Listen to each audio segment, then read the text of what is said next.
Tonight we will sleep together.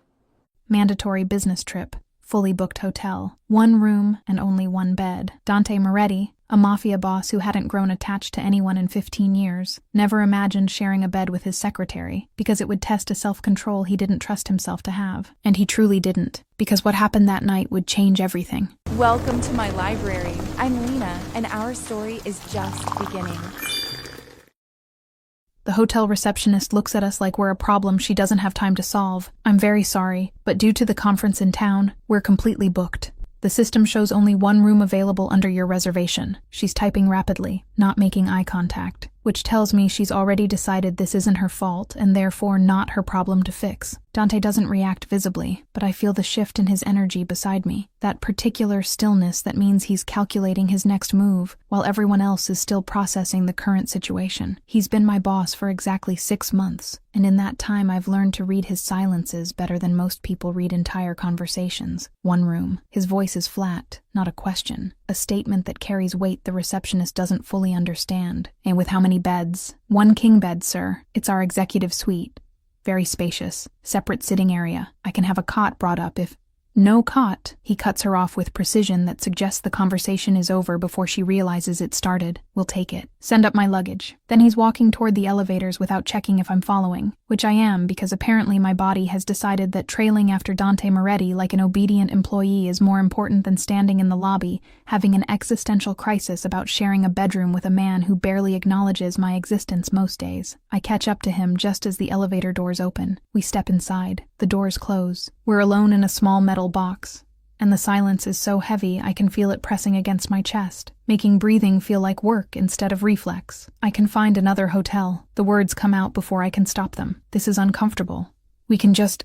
Every hotel within 20 miles is booked solid. I already checked. He's looking straight ahead at the mirrored doors, not at me, which somehow makes this worse because I can see his reflection, and he looks completely unbothered while I'm actively spiraling. We're here for meetings tomorrow morning at 8. Finding alternate accommodation wastes time we don't have. You'll take the bed. I'll take the chair. Problem solved. You can't sleep in a chair. I'm trying for reasonable. Landing somewhere near anxious. You're like 6'3". You'll wake up crippled. I've slept in worse places for worse reasons. A hotel chair for 1 night won't kill me. The elevator stops. Doors open. He exits without waiting, pulling out the key card the receptionist gave him like this entire situation is just another minor inconvenience in a life full of them. The room is exactly as advertised. Large. Expensive. 1 massive bed that dominates the space like an elephant we're both pretending not to see. There's a sitting area with a chair that looks comfortable enough for sitting, but would be torture for sleeping, and floor-to-ceiling windows that showcase the city lights in a way that would be romantic if this were a different situation with different people.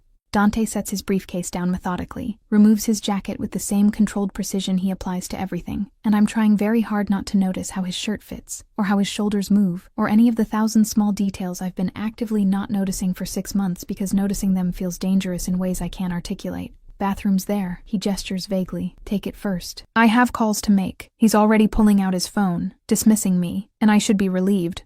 But instead I'm irritated because this is exactly what he does. Treats me like furniture that serves a function and can be ignored when not actively useful. And I'm tired of feeling invisible to someone I see every single day. Why do you do that? The question surprises us both. He looks up slowly, dark eyes finding mine with focus that makes my skin feel too tight. Do what? Act like I'm an inconvenience. Like having to share space with me is torture you're nobly enduring. I'm gesturing at the room.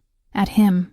At the situation. I get that this is awkward. I get that you'd rather be literally anywhere else. But you don't have to treat me like I'm contaminated just because we're stuck in the same room for 1 night. Something flickers across his face too fast for me to identify before the mask slams back down. I'm not treating you like anything. I'm giving you privacy and space in an uncomfortable situation. Would you prefer I make it more uncomfortable by... He stops.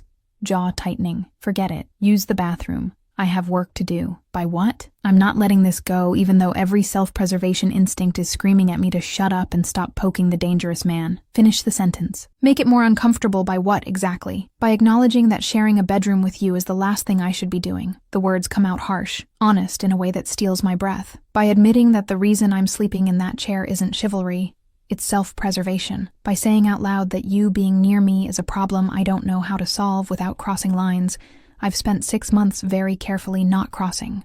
Is that clear enough for you? The silence that follows is suffocating. He's looking at me like he just confessed something he can't take back, and I'm looking at him like he just confirmed every suspicion I've been trying to ignore for half a year. Oh, it's all I can manage. Yeah, oh, he turns away sharply. So take the bathroom. Take your time. And when you come out, we're going to pretend this conversation didn't happen and get through tonight like professionals who don't have any reason to make this complicated. I flee to the bathroom because staying feels impossible. Lock the door. Lean against it trying to process what just happened. Dante Moretti just admitted that I'm a problem for him, that sharing space with me requires self-preservation measures, that there are lines he's been carefully not crossing, which means he's thought about crossing them, which means I'm not insane for feeling this tension between us, which means the chemistry I've been trying to convince myself I'm imagining is real and mutual and dangerous in exactly the way I suspected. I take the longest shower of my life trying to wash away the anxiety and failing spectacularly. When I finally emerge wearing the oversized t-shirt and sleep shorts I packed because I didn't anticipate this nightmare scenario, he's sitting in the chair by the window with his laptop open and his phone pressed to his ear, speaking rapid Italian to someone who's clearly pissing him off based on his tone. He glances at me, eyes tracking from my bare legs up to my face, with expression that's carefully neutral, but I catch the moment his jaw tightens before he looks away deliberately. Good. Let him be uncomfortable. I've been uncomfortable around him since the day I started working for him, and realized my brother's best friend had grown into someone who makes my brain malfunction just by existing in the same room. I climb into bed making as much noise as possible because petty feels better than awkward. Pull the covers up. Grab my phone. Pretend to be fascinated by emails I don't actually care about while hyper-aware of him 10 feet away sounding deadly, in a language I don't understand, but find unreasonably attractive anyway. His call ends. Silence fills the space. I can hear him typing, can feel him not looking at me with the same intensity. I'm not looking at him. You should sleep. His voice cuts through the quiet. Tomorrow's going to be long. I'm not tired. Lie. I'm exhausted. But admitting that feels like giving ground in a war neither of us has declared. Then pretend. Close your eyes. Count sheep. Do whatever people who sleep normally do. He sounds tired now. Actually tired instead of just controlled. I have another hour of work. Then I'll turn off the lights. You don't have to sleep in the chair. I try one more time. The bed is huge. We could put pillows between us like some ridiculous rom-com scenario, and both actually get rest instead of you destroying your spine for some outdated sense of propriety. No, flat final. That's not happening. Why not? We're both adults. We can share a bed without it being weird. Even as I say it, I know it's a lie. Everything about this is weird. It's just sleeping. It's not just sleeping. He's looking at me now, and there's something in his expression that makes my heart race. You in that bed 6 feet away is already testing my self-control. You in that bed next to me would obliterate it. So no, I'm sleeping in the chair. End of discussion. Your self-control regarding what exactly? I'm pushing now. Deliberately. What terrible thing do you think you're going to do if we share a mattress? Accidentally touch me. Spontaneously combust from proximity. I think I'm going to stop pretending I don't want to touch you. The honesty is brutal. I think I'm going to cross every line I've drawn. I think I'm going to do something we'll both regret in the morning when you remember I'm your boss and you're my best friend's sister. And this entire situation is professionally and personally catastrophic. Maybe I wouldn't regret it. The words escape before my brain can veto them. His expression shudders immediately. You would. Trust me. I'm not what you think I am. I'm not some misunderstood hero waiting for the right woman to fix me. I'm just a man who's very good at not feeling things, and very bad at dealing with the rare occasions when I do. He closes his laptop with finality. Now go to sleep. We're done talking about this. I should argue, should push back, should do something other than roll over and face the wall like a scolded child. But the exhaustion wins. The emotional whiplash of the last hour catches up, and I let my eyes close, even though my brain is still racing through everything he said and didn't say. I'm almost asleep when I hear it. The chair creaking, footsteps, the bathroom door closing, water running, then silence again. When I wake up hours later, disoriented in the darkness, I see him, still in the chair, laptop closed, arms crossed over his chest, head tilted back, asleep, but clearly uncomfortable. Based on the tension in his shoulders, I should leave him alone, should respect the boundaries he's drawn, should go back to sleep and forget this entire night happened. Instead, I get up quietly, grab the extra blanket from the closet, approach him slowly, like he's some dangerous animal that might wake and attack, drape it over him carefully, trying not to disturb whatever rest he's managing to get. His eyes open immediately, dark and alert like he wasn't actually asleep at all. What are you doing? Voice rough from exhaustion. Giving you a blanket. You looked cold. I'm backing away already. Go back to sleep. Can't sleep. He adjusts the blanket anyway, too uncomfortable, physically and every other way. The offer to share the bed still stands. I'm whispering for some reason like there's anyone to disturb. No weird expectations, just two exhausted people getting actual rest. You're not going to let this go. It's not a question. You're going to wreck yourself sleeping in that chair and be useless tomorrow, which defeats the purpose of this entire trip. I'm using logic, because emotion clearly isn't working. Be practical. Swallow your pride. Share the bed like an adult. He stands, towers over me in the darkness. I can't see his expression clearly, but I can feel his presence like physical weight. If I do this, there are rules. Okay, my heart is racing for no logical reason. What rules? You stay on your side, I stay on mine. No talking, no touching, no acknowledging that this is happening. We sleep, we wake up, we never mention it again. His voice is controlled, but I hear the strain underneath. Agreed. I'm already moving back toward the bed before he can change his mind. He follows slowly, like each step costs him something I don't understand. Slides under the covers on the far edge, maintaining maximum possible distance. I'm on my side. He's on his. There's approximately 3 feet of mattress between us that feels like 3 miles and 3 inches simultaneously. Good night, I whisper. This doesn't change anything. His response is quiet. And tomorrow we go back to normal, professional, distant, like this never happened. Whatever you need to tell yourself. I close my eyes, try to ignore the fact that I can hear him breathing, can feel the warmth of him despite the distance, can sense every micro movement he makes like my body has developed Dante-specific radar. Sleep should be impossible, but exhaustion wins eventually. I drift off, listening to his breathing even out, feeling safer than I should, given that I'm sharing a bed with my boss who just admitted he wants to cross lines he's drawn. When I wake up hours later, the sun is starting to rise and I'm no longer on my side of the bed. Somehow in the night I migrated. We both did. His arm is around me. My back is against his chest. We're tangled together like we've done this 1,000 times before, instead of it being the first and supposedly only time. I freeze. Don't breathe. Try to figure out how to extract myself without waking him and making this infinitely more awkward. But he's already awake. I can tell by the change in his breathing, by the way his arm tightens fractionally before he forces himself to let go, by the way he rolls away like I'm burning him. That didn't happen. His voice is rough. Absolute. We're getting up, getting ready, going to our meetings, and never speaking of this again. Clear. Crystal. I'm staring at the ceiling, trying to slow my heart rate. Totally clear. He disappears into the bathroom. I hear the shower start, and I'm left in bed. That still smells like him wondering how I'm supposed to go back to professional and distant when I now know exactly how it feels to wake up in his arms. Chapter 2. Who he is, the man incapable of love. The meetings are torture. Not because they're difficult or boring, but because Dante is sitting 3 feet away from me, radiating tension that only I seem to notice, while everyone else in the conference room discusses quarterly projections like the world didn't fundamentally shift last night when we woke up tangled together in a bed we weren't supposed to share. He's in full boss mode now. Sharp suit, sharper focus, speaking with authority that makes grown men defer to him without question. This is the Dante Moretti the world sees. Powerful, controlled, untouchable. The man who built an empire before 30 through methods nobody discusses in polite company, but everyone knows aren't entirely legal. I take notes mechanically while my brain replays this morning. The way his arm felt around me. The way his breath was warm against my neck. The way he looked at me before he disappeared into the bathroom like I was something dangerous he needed distance from immediately. Miss Rossi, one of the executives, is looking at me expectantly. Did you get those numbers? I blink. Realize I've been staring at my notepad without actually writing anything for the last 5 minutes. Sorry, could you repeat that? Dante's eyes cut to me, dark, assessing. He knows I wasn't paying attention, which is completely unlike me, because I'm aggressively competent at my job specifically, so nobody can accuse me of being here just because my brother is his best friend. The projected revenue for the Eastern Territories, 3rd quarter. The executive sounds patient, but I can hear the underlying irritation. 2.3 million with 15% growth margin accounting for seasonal fluctuation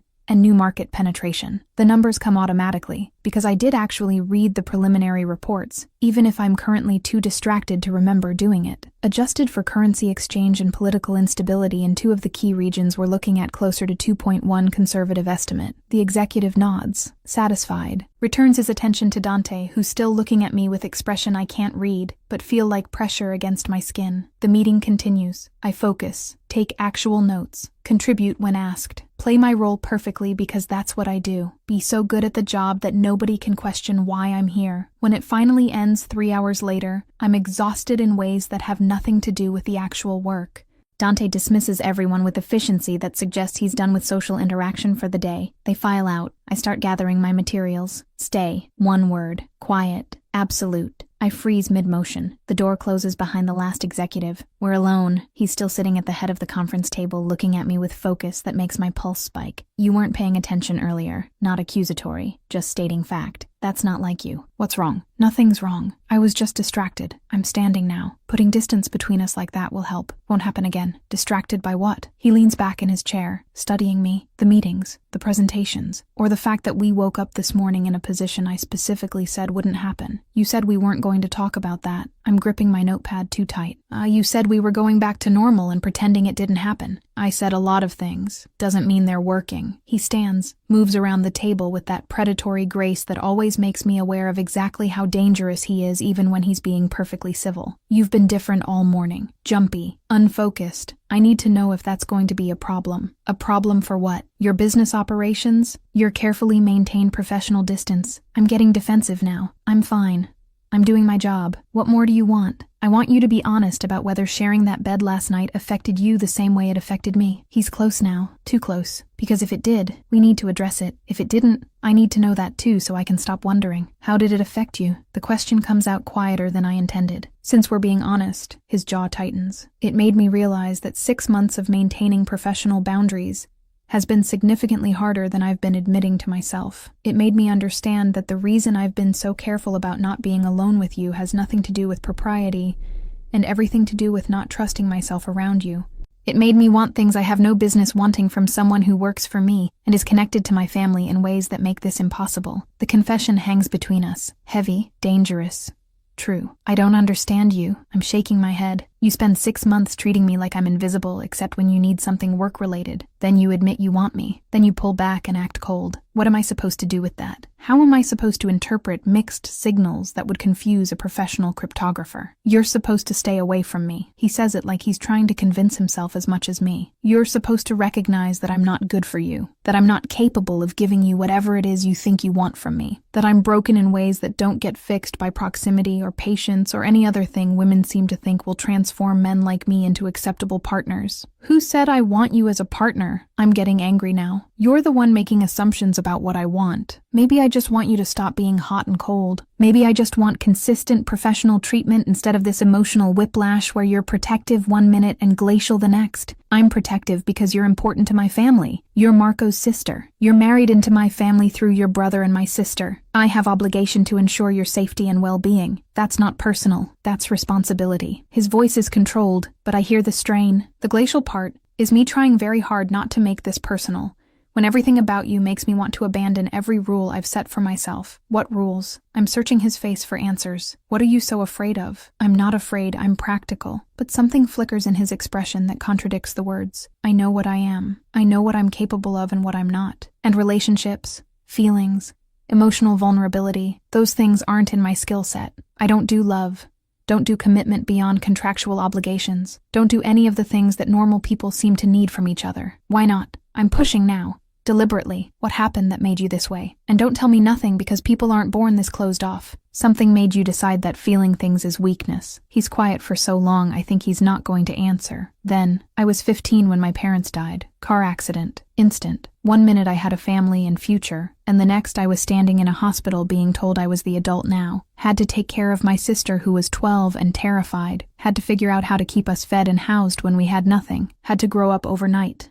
Because nobody else was coming to save us. The rawness in his voice makes my chest ache. Dante, I did what I had to do. Worked for people who paid well and didn't ask questions about my age. Learned skills that aren't legal but are effective. Built connections that turned into opportunities that turned into the empire I run now. And through all of it, I learned that emotions are luxury I can't afford, that love makes you weak, that caring about people gives them power to destroy you. He's looking past me now, at something I can't see. My parents loved each other, loved us, and it didn't save them, didn't protect them, just left us broken and alone when they were gone. So you decided never to love anyone to avoid that pain again? I'm understanding now. You built walls so high nothing can reach you. I built a life where I control the variables, where I don't need anyone, where I can't be destroyed by loss. Because I never let myself have anything worth losing. His eyes refocus on me. And then you started working for me. And suddenly I'm aware of someone in ways I haven't been in years. Noticing things. Caring about things. Wanting things. And that's unacceptable because I know how this ends. I know I'm not capable of being what you'd need. And I refuse to start something I can't finish properly. You're assuming I need some perfect relationship with declarations and commitment and all the traditional things. I take a step closer. Maybe I just need honesty. Maybe I just need you to stop punishing both of us for feelings neither of us asked for, but both of us clearly have. You don't know what you're asking for. His voice drops. You think you want me because you see the controlled exterior and interpret it as strength. But underneath that,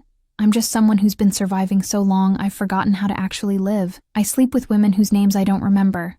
I don't call them after. I don't promise them anything because I have nothing to promise. That's who I am. That's what you'd be getting. And you deserve significantly better than that. Let me decide what I deserve. I'm close enough to touch him now. Stop making decisions for me based on some self-flagellation narrative you've created about being broken beyond repair. Maybe you are broken. Maybe I am too. Maybe we're both just trying to function in a world that's harder than it should be. But that doesn't mean we can't what? He cuts me off. Can't have something real. Can't build something that lasts. You're right. We can't. Because I will disappoint you. I will hurt you. I will be exactly as terrible as I'm warning you I am. And then you'll look at me with regret. And I'll have to live with knowing I destroyed something good because I'm fundamentally incapable of being better. That's a very convenient excuse for not trying. The words come out sharper than I intended. You've convinced yourself you're incapable of love, so you don't have to risk actually attempting it and failing. That's not strength. That's cowardice. His expression goes cold. Careful. You're crossing lines that have consequences. What are you going to do? Fire me? Stop speaking to me? You already barely acknowledge I exist most days. How much worse can you make it? I'm past caring about consequences now. You woke up with your arms around me this morning, and instead of acknowledging that it felt right, you ran away and built more walls. That's not you protecting me. That's you protecting yourself. Maybe it's both. He's not backing down, but something in his posture shifts. Maybe I know that if I let myself want you the way I want to want you, I'll consume you. I don't do things halfway. Don't know how to love someone without destroying them. And you're too important to my family, too integrated into my life, too close to everything that matters for me to risk destroying you just because I can't control myself. I'm not asking you to love me. The clarification feels important. I'm asking you to stop treating me like I'm contagious. Stop being cold on purpose. Stop using other women to prove to yourself that you don't care about me when we both know that's a lie. He goes very still. How did you know about the other women? Because I'm not blind. Because you come back from these business trips smelling like perfume that isn't mine. Because your sister mentioned once that you've been going out more lately,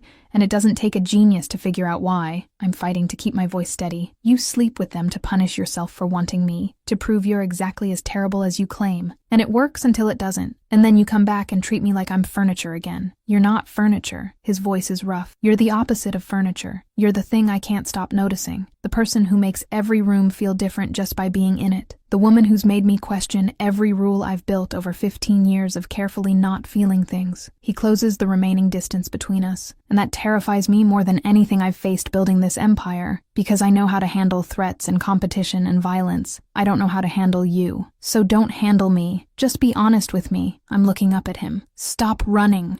Stop hiding behind other women and professional distance and self-loathing narratives. Just admit what's happening and let us figure it out together, instead of you making unilateral decisions about what I can handle. And if I can't, if I'm too broken to be what you need, his hand comes up, hovers near my face like he wants to touch me, but won't let himself. Then we deal with that when it happens. But at least we'll have tried, instead of you deciding for both of us that we're doomed before we even start. I lean into his almost touch. I'm not asking for promises you can't keep. I'm just asking you to stop lying about what this is.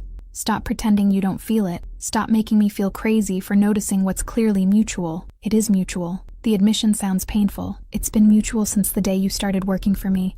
And I realized that Marco's little sister had grown into someone who makes my brain malfunction just by existing. I've spent 6 months trying to ignore it, trying to maintain boundaries, trying to be professional when all I want is to... He stops, jaw clenching. To what? I need to hear him say it, to cross every line I've drawn, to stop caring about consequences, to take what I want, and deal with the fallout later. His eyes are dark, intense. And to stop being the controlled man everyone expects and just be the selfish one who keeps you close regardless of whether it's good for you. Maybe I want you to be selfish. The words are barely a whisper. You don't know what you're saying. But his hand is touching my face now, finally, cupping my cheek with warmth that makes me lean into him involuntarily. You think you want this, but you don't understand what you're asking for. I'm not good. I'm not safe. I'm not the kind of man who's going to make you happy long term. Stop telling me what I want and what I don't understand. I'm done with his self-imposed martyrdom. I'm a grown woman who's capable of making her own decisions. If I decide you're worth the risk, that's my choice, not yours. You don't get to protect me from yourself by making unilateral decisions about what's good for me. Stubborn, but there's something almost fond in his voice now. Determined. There's a difference. I'm not backing down. So what's it going to be? Are we going to keep doing this dance where you want me but won't admit it? Or are we going to be honest about what's happening and figure out how to navigate it like adults? I don't know how to navigate this. The vulnerability in his admission catches me off guard. I know how to run businesses, how to make deals, how to handle threats and eliminate competition. I don't know how to be with someone without ruining them. Don't know how to want someone without consuming them. Don't know how to feel things without those feelings becoming weapons that destroy everything. Then we'll figure it out together. I cover his hand with mine where it's still cupping my face. No promises about forever.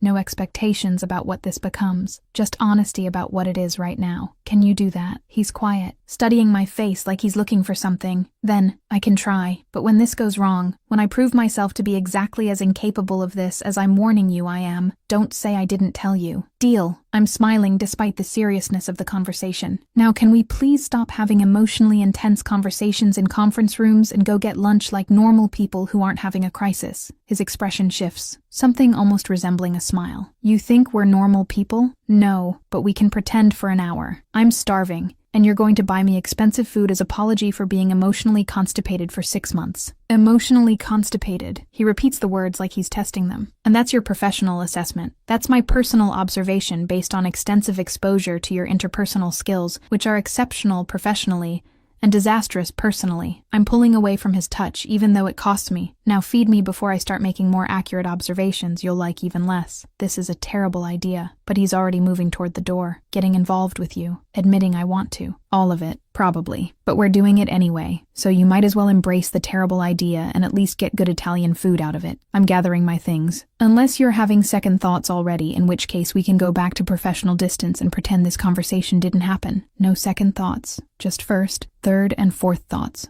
All telling me this is a mistake I'm going to regret. He holds the door open. But apparently I'm doing it anyway because you're right. I'm tired of fighting what's clearly inevitable. Was that almost healthy emotional communication? From you? Should I document this for posterity? I'm teasing now, relieved that we're past the heavy part. Don't push it. I'm still capable of returning to emotionally constipated if you make it a habit of pointing out when I'm being functional. But there's warmth in his voice I haven't heard before. We leave the conference room, walk through the hotel lobby, and I realize that something fundamental has shifted. We're not boss and employee pretending nothing exists between us anymore. We're two people who just admitted there's something and agreed to stop fighting it, even though neither of us knows where this goes. It's terrifying. It's exciting. It's probably a terrible idea, just like he said, but it's honest. And after 6 months of careful distance and unspoken tension, honest feels like progress worth celebrating, even if we're both probably going to regret it. I don't know which one is better. A torturous meeting because all she could think about was waking up wrapped in his arms. And he realizes it.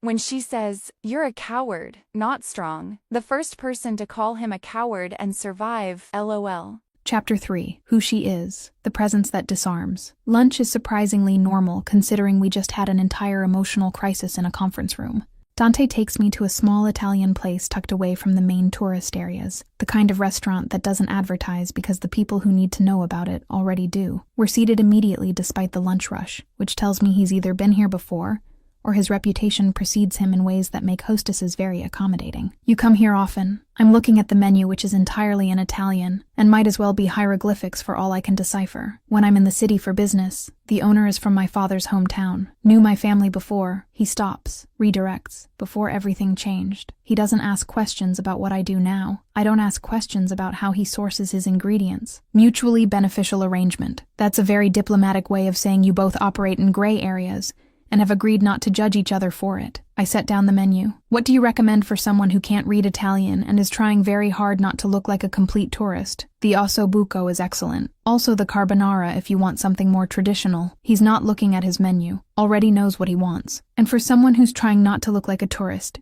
you should probably stop staring at everything like it's fascinating. Locals look bored even when they're not. I can't help it. This place is beautiful and smells incredible, and I'm sitting across from my boss who just admitted he wants me after 6 months of acting like I'm invisible. Everything is fascinating right now. I'm grinning despite myself. Also, I'm not local, so pretending to be bored seems like unnecessary effort. You're Marco's sister. That makes you adjacent enough to this world that you should at least pretend competence. But there's amusement in his voice now. Though I suppose the fact that you've survived 6 months working for me without running away screaming suggests you have more tolerance for gray areas than most people. I grew up with Marco. I'm very familiar with gray areas and men who think rules are suggestions that apply to other people. I'm watching him carefully. He never told me what you actually do, just that you're successful and dangerous, and I should treat working for you as legitimate employment, regardless of what I observe. Smart advice. What have you observed? He's looking at me now with that focused attention that makes me feel like the only person in the room. That you run multiple businesses with efficiency that suggests either exceptional organizational skills or a team of people who are terrified of disappointing you. That you take calls at odd hours in languages I don't speak about topics that make your expression go cold. That people defer to you in ways that aren't just professional respect, but actual fear disguised as politeness. I pause. And that you're very good at compartmentalizing violence and civility in ways that should probably disturb me, but mostly just make me curious about what you're protecting by keeping everything so controlled. You're observant. Not quite approval, but something close. Most people see the surface and assume that's all there is. You see the mechanisms underneath, and instead of being afraid, you get curious. That's either very brave or very foolish. Probably both. I've been told I have poor self-preservation instincts when it comes to dangerous men. I'm thinking about my brother, about the world he inhabits. Growing up with Marco meant learning early that danger isn't always obvious. Sometimes it's the quiet men who are most lethal, the ones who don't need to prove anything because everyone already knows. You're describing your brother very accurately. Also describing me. His expression is unreadable. Does that bother you? Knowing what we are. It bothers me that you think I'm naive enough not to have figured it out months ago. I lean back as the waiter approaches. I'm not some innocent civilian who stumbled into this world accidentally. I'm Marco Rossi's sister. I've been adjacent to organized crime since birth. The only difference is I chose not to participate directly. Doesn't mean I'm blind to it. Dante orders for both of us in rapid Italian that sounds musical and authoritative simultaneously. The waiter nods and disappears with efficiency that suggests he knows better than to linger. Your brother know you're this perceptive about the family business. He's studying me again. Marco knows I'm not stupid. Whether he knows I'm specifically perceptive about the details is a different question. We have an understanding. He doesn't ask me to participate in anything illegal. I don't ask him for details about things I don't want to be able to testify about if anything ever goes wrong. I'm matter of fact about this. It's worked well for 26 years. You're 26. He says it like he's filing away information. I thought you were younger. Because I look young or because you've been trying very hard not to think about my age in relation to yours? I'm teasing now. How old are you anyway? Marco's never said, and I've been too proud to ask. 32. Old enough to know better than to get involved with my best friend's sister who works for me and is connected to my family in approximately 17 different ways that make this complicated. But he's almost smiling. Young enough to apparently do it anyway, despite excellent reasons not to. 32 isn't old. It's just experienced. There's a difference. The waiter returns with wine I didn't see Dante order, and complicated is relative. My entire life has been complicated. Adding one more complication barely registers. Tell me about your life. He pours wine with the same controlled precision he applies to everything. The parts that aren't connected to Marco or my family. The parts that are just yours. The question catches me off guard. And why? Because I've spent 6 months knowing you as Marco's sister and my employee. I'd like to know you as yourself. The person underneath those roles. He slides a glass toward me. Unless that's too personal for a lunch that's supposed to be normal. Nothing about this is normal, but I'll answer anyway. I take a sip. It's excellent wine. Of course it is. I went to university for literature, wanted to teach, spent 2 years after graduation working at a private school until I realized that dealing with entitled teenagers and their more entitled parents was slowly destroying my will to live. Quit. Spent 6 months trying to figure out what I actually wanted to do. Marco suggested working for you, said you needed someone competent and trustworthy, and I needed employment that wouldn't bore me to death.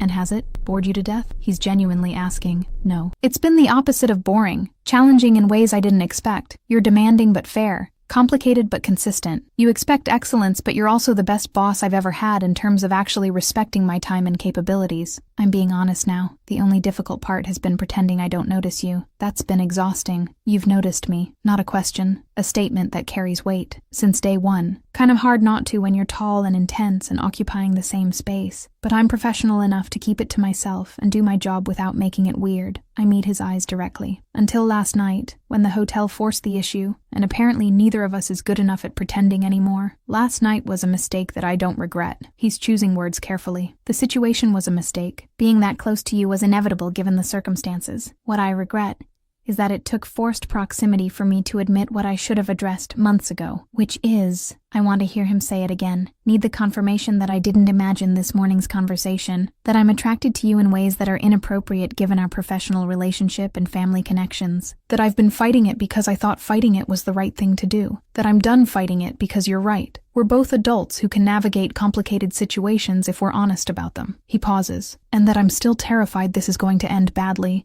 but I'm apparently willing to risk it anyway. That's very romantic in a completely emotionally constipated way. I'm grinning now. You should write greeting cards. I'm attracted to you but convinced I'll ruin everything. Let's date anyway. Hallmark would eat that up. You're making fun of me, but there's warmth in his accusation. I'm making fun of the situation. You're just collateral damage. I'm feeling lighter than I have in months. But yes, for the record, I'm also attracted to you in inappropriate ways. I've also been fighting it because I thought that was the professional thing to do. And I'm also terrified but willing to see where this goes, as long as we're honest with each other about expectations and boundaries. What are your expectations? He's back to serious now. I need to know what you're hoping for, so I can be clear about what I can and can't offer. I expect honesty. I expect you to stop sleeping with other women to prove points to yourself. I expect that when you're pulling away or shutting down, you tell me instead of just disappearing emotionally. I'm ticking off points. I don't expect promises about forever. Don't expect you to suddenly become emotionally available in ways you've spent 15 years avoiding. Don't expect perfection or romance or any traditional relationship milestones unless we both decide we want them. That's remarkably reasonable. He looks almost suspicious. Most women I've encountered want significantly more than that. I'm not most women, and you're not most men. We're both people who understand that life is complicated, and relationships are work.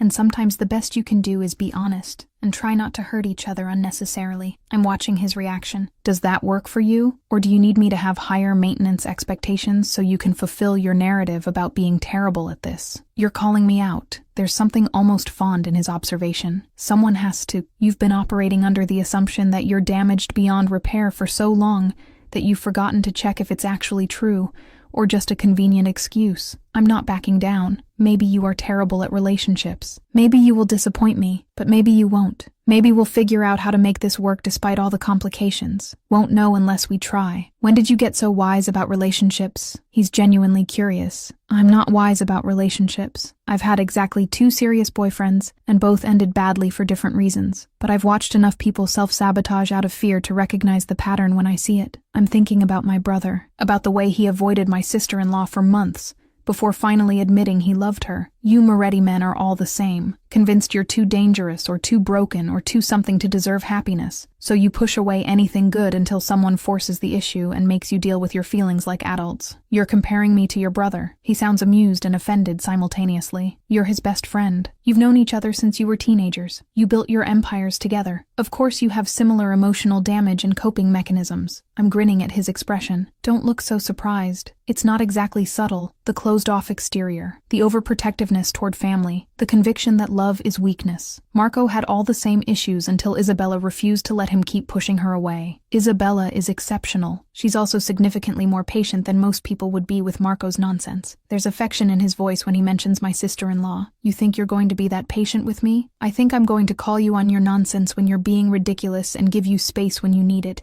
and trust that you're capable of figuring this out if you stop convincing yourself you can't. I'm serious now. But I'm not going to chase you or beg you to choose me, or put up with being treated like an option. So if you're going to do this, actually do it. Don't half commit and then sabotage it when things get real. You're setting boundaries. He sounds approving. Good. I respect that more than desperation. I'm glad you respect it because those are my terms. Take them or leave them, but don't agree, and then violate them when you get scared. I'm holding his gaze. And I deserve better than that. And you're capable of better than that. even if you don't believe it yet. The food arrives. Perfect timing. Conversation shifts to safer topics. The meal, the city, neutral things that don't require emotional vulnerability, but something has settled between us. An understanding, an agreement to try this despite all the logical reasons we shouldn't. We're finishing dessert when his phone rings. He glances at it, expression shifting to something harder. I need to take this. He's already standing. Work emergency. Give me 5 minutes. He walks away, answers in Italian. I watch him pace near the window, see his posture change, see the controlled man become something sharper. This is the Dante that people fear, the one who makes decisions that have consequences most people don't want to think about. When he returns, his expression is carefully neutral, but I can see the tension in his shoulders. Everything okay? I'm concerned, despite knowing I probably shouldn't ask. Define okay. He signals for the check. Situation that requires my attention. Nothing you need to worry about, but we should probably head back to the hotel. I have calls to make and arrangements to handle. Dangerous arrangements? I'm trying to gauge how worried I should be. Potentially, but nothing that affects you directly. Just business that needs managing. He's already paying. Standing, moving with efficiency that suggests his mind is elsewhere. Come on, I'll explain in the car. We leave the restaurant, the warmth from lunch evaporating as I watch him shift fully into boss mode. This is the complication. The reality of what he does, the danger that's always lurking underneath the controlled exterior. In the car, he makes 3 calls in rapid Italian, each one shorter and more clipped than the last. I don't understand the words, but I understand the tone. Something's wrong. Something that requires the version of Dante who built an empire through methods that aren't discussed in polite company. When we reach the hotel, he turns to me, expression serious. I need you to stay in the room tonight. Don't leave. Don't answer the door for anyone except me. Don't order room service. Just stay put until I tell you it's safe. What's happening? Real concern now. Competitor making moves that require response. Nothing you're involved in, but I'm not taking chances with your safety. His hand finds my face.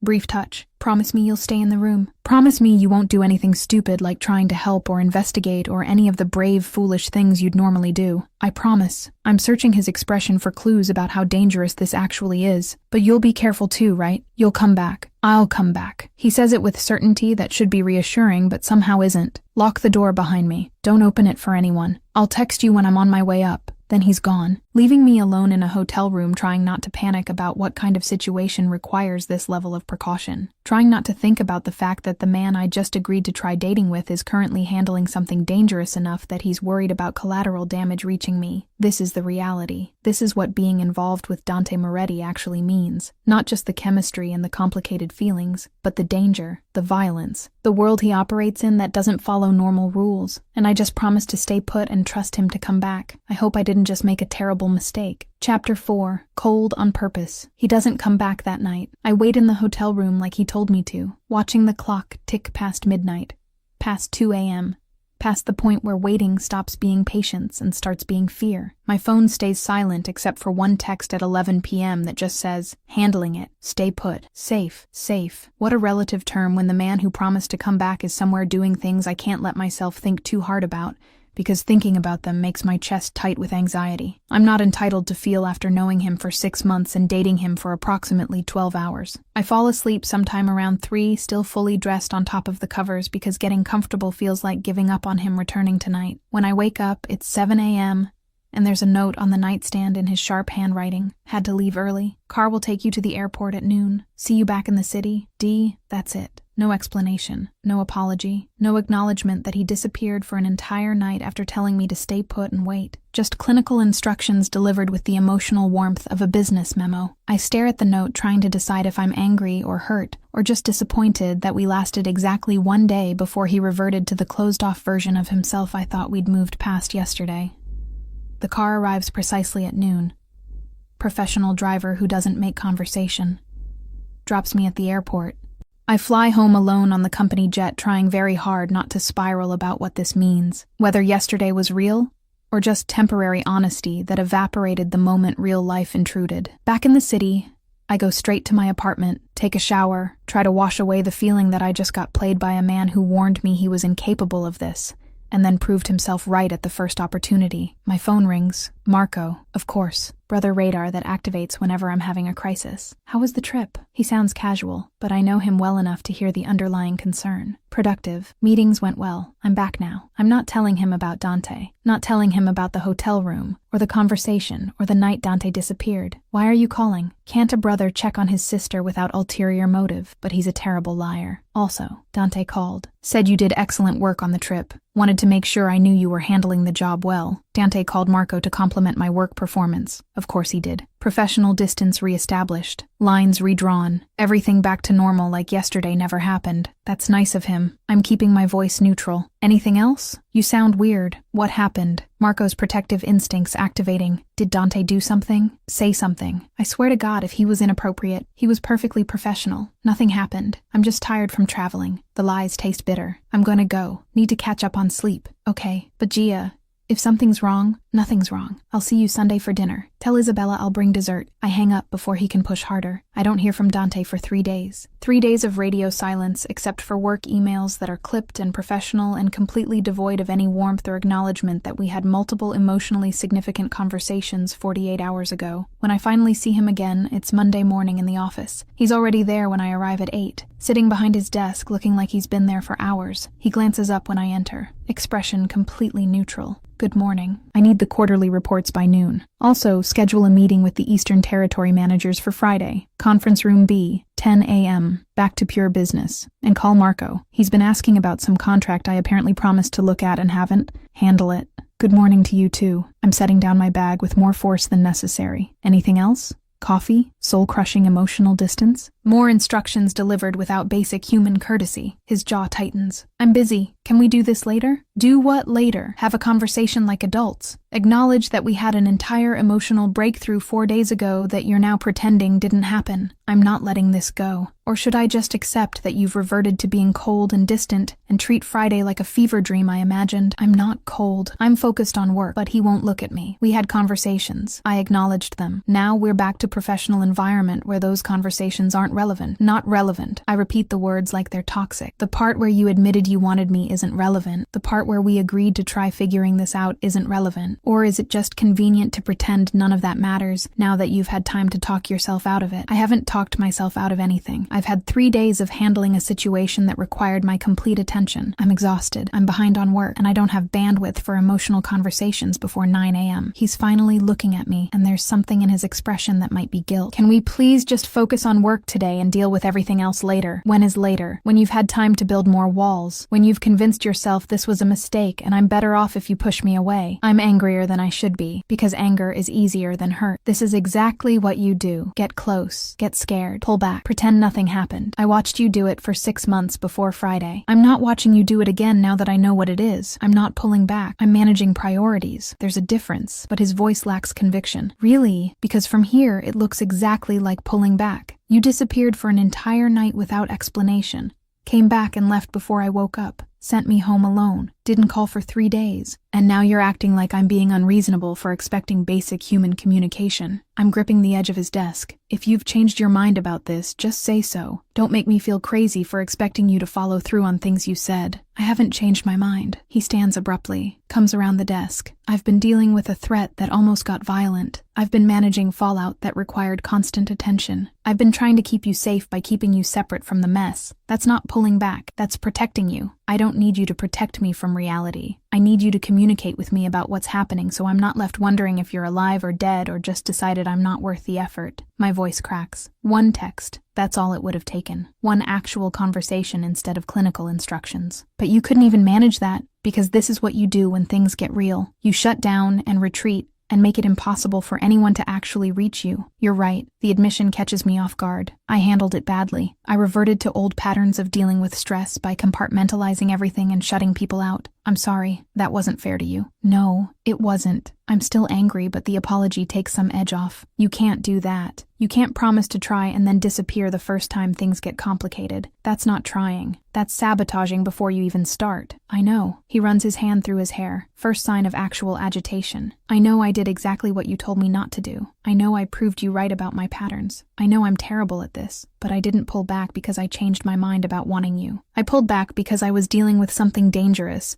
and my instinct was to keep you as far from it as possible. And by shutting me out completely and making me wonder if Friday was just temporary insanity, you regretted the moment reality intervened. I'm searching his face for truth. That's not protection. That's avoidance. You're right. Again, he looks exhausted now. Actually exhausted instead of just controlled. I don't know how to balance this. How to be involved with you while also handling the parts of my life that are dangerous. My instinct is to separate completely. Keep you in a box labeled safe and civilian, and don't contaminate that with anything from the other parts. But you're right, that's not sustainable if we're actually trying. So what are you going to do differently? I need concrete answers. Well, because I can't do this if every time something dangerous happens you disappear and then come back acting like nothing's wrong. That's not a relationship. That's just you deciding when I'm allowed to exist in your life based on your comfort level. I'm going to communicate better. Tell you when I'm handling something instead of just vanishing. Not expect you to be okay with radio silence just because I'm used to operating alone. He's close now. Close enough that I can see the shadows under his eyes that suggest he actually hasn't slept. And I'm going to stop punishing both of us for my inability to handle feelings like a functional adult. That's a start. I'm softening despite myself. But Dante, you look terrible. When's the last time you actually slept? Friday night, in the chair, which doesn't count as actual sleep. His hand comes up, traces my jawline with exhaustion that makes the touch gentler. I've been running on adrenaline and coffee for 3 days handling crisis management. I'm not at my best right now. What happened with the competitor? I'm curious despite knowing I probably shouldn't be. Someone thought they could make moves on my territory while I was out of the city. They were wrong. I corrected their misunderstanding in ways that won't require further correction. His voice is flat, clinical. This is the dangerous Dante. No one died. Several people were encouraged to relocate their operations elsewhere. The message was received. Crisis resolved. You say that so casually, like threatening people into leaving town is just another Tuesday for you. I should be disturbed, should be afraid, should recognize this as red flag. Does that bother you? The violence? The threats? It's what I do, what I've always done. I stopped feeling guilty about it years ago when I realized guilt doesn't change necessity. He's watching my reaction carefully. Does it bother you, knowing what I'm capable of when necessary? I don't know. Honest answer. Theoretically, yes. In practice, I'm too relieved you're back and safe to process the moral implications of your crisis management techniques. I'm studying his face. You need to sleep. Actually sleep. Not cat naps between phone calls. I need to catch up on work. I've been gone for 3 days. Things pile up, but he sounds less convinced than he probably wants to. Things can wait a few hours while you get actual rest. You're going to make mistakes if you keep operating on no sleep,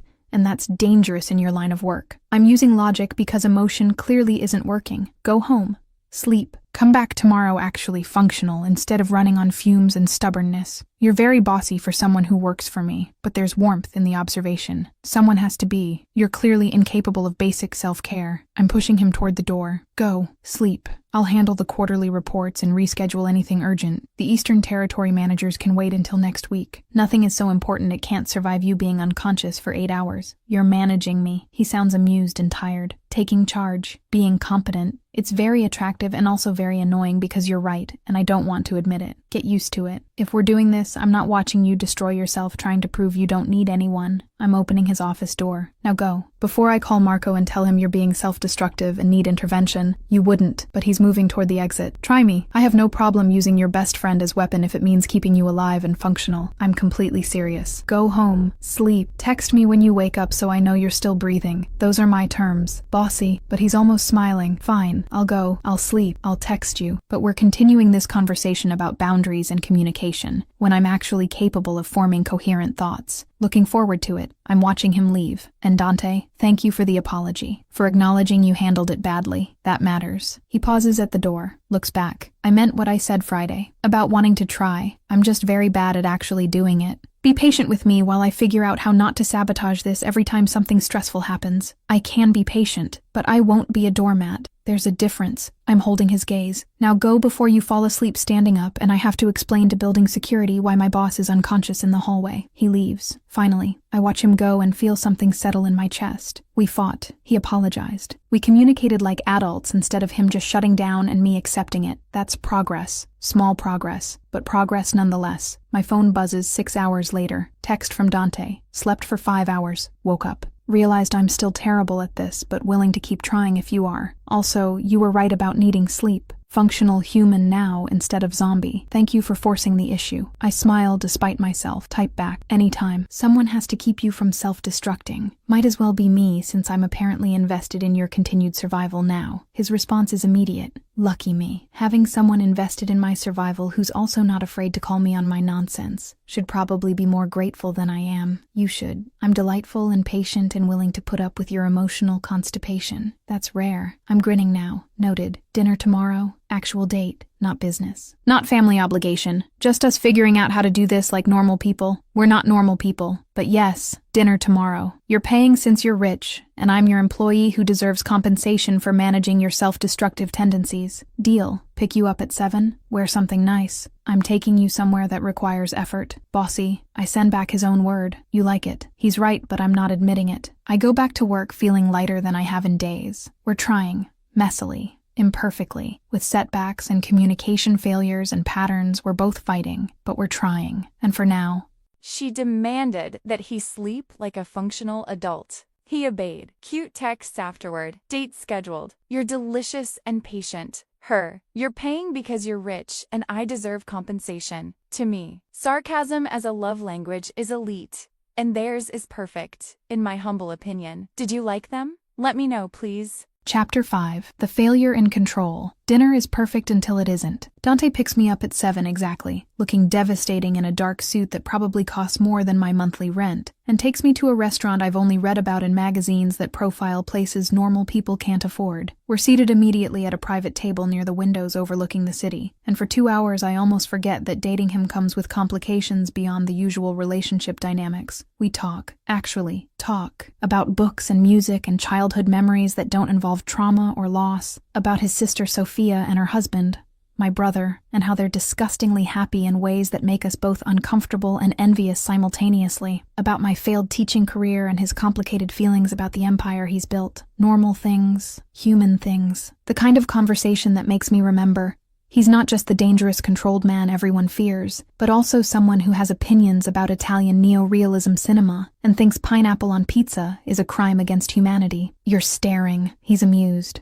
Relaxed in ways I rarely see. I'm appreciating. There's a difference. I'm smiling over my wine. You're different tonight. Less guarded. It's nice seeing you like this. Like what? Almost human. But there's warmth in his voice. I'm trying. The whole being open and present thing. Turns out it's less terrifying than I thought it would be when it's with you. I'm honored. Truly. Not many people get to see Dante Moretti relaxed enough to debate film theory and confess his pizza opinions. I'm teasing, but also genuine. Though I should warn you that defending pineapple on pizza is a hill I'm willing to die on. Absolutely not. I refuse to be romantically involved with someone who has such objectively terrible taste. He's trying to look serious. Failing. This is a deal breaker. We're done. I'll have my people draft the separation papers. Your people? What people? You have breakup lawyers on retainer? I'm laughing now. Actually laughing. That's the most ridiculous and somehow completely on-brand thing I've ever heard. I have lawyers for everything. Breakups. Contracts. Hostile takeovers. Pizza-related relationship dissolution. Very comprehensive legal team. His smile is genuine now, unguarded. Though I'd prefer not to use them in this case. Despite your horrifying food preferences, I'm finding you surprisingly tolerable. Tolerable. Wow, the romance. Be still my beating heart. I'm clutching my chest dramatically. You really know how to make a woman feel special. I'm working on it. Give me time. Eventually, I might graduate to calling you pleasant or even moderately enjoyable company. He's reaching across the table, taking my hand. For now, you'll have to settle for tolerable. And the fact that I'm trying very hard not to sabotage this despite every instinct telling me I'm going to mess it up eventually. Self-fulfilling prophecy. If you keep expecting to mess it up, you'll subconsciously make it happen just to prove yourself right. I'm running my thumb over his knuckles. What if instead, you just tried trusting that we're both competent adults capable of navigating complicated situations without everything imploding? Revolutionary concept. Trust instead of assuming disaster. Should probably write that down. But he's looking at me with something soft in his expression. You're good for me, making me question patterns I've had for 15 years. It's uncomfortable and also kind of necessary. I'm glad you're uncomfortable. Means you're growing. Discomfort is where actual change happens. I'm squeezing his hand. Now tell me more about why you think Fellini is overrated. I need to know if this is another deal breaker, or just a difference of opinion we can work through. We're debating Italian cinema when his phone rings. He glances at it, expression shifting immediately from relaxed to sharp. I need to take this. Of course. I'm already pulling my hand back, watching him transform from the man having dinner with me To the man who runs an empire that operates in shadows. He answers in Italian, voice clipped, controlled, but I watch his expression darken with each passing second, see his jaw tighten, see his free hand curl into a fist against the table. Something's wrong, very wrong. The call ends. He's already standing. We need to leave. Now. What's happening? I'm gathering my things, following his lead even though fear is starting to creep up my spine. Situation at one of my properties. Someone made a move they shouldn't have. I need to handle it immediately. He's throwing cash on the table. More than necessary. Not counting. Just moving. Cars outside. I'm taking you home first. I can get a cab. You should go handle whatever emergency this is. I'm trying to be reasonable, even though part of me wants to demand answers about what kind of situation requires this level of urgency. Not negotiable. I'm taking you home, making sure you're safe. Then I'm handling this. His hand finds my lower back, guiding me toward the exit with controlled urgency. Don't argue. Just trust me. We're in his car within minutes. He's driving with precision that suggests he's operating on autopilot, while his brain is already solving whatever problem the phone call presented. I want to ask questions, want to know what's happening, but the set of his jaw tells me now isn't the time. We're halfway to my apartment when his phone rings again. He answers on the first ring, listens, says something sharp in Italian that makes the person on the other end talk faster. Then he's turning the car, not toward my apartment, toward somewhere else. Change of plans. Can't take you home. Not safe. You're coming with me. His voice is absolute. No room for discussion. Coming with you where? What's happening? Real concern now. Dante, you're scaring me. Someone targeted one of my warehouses. Tried to send a message by going after my operations. They didn't expect me to have people there tonight. There was a confrontation.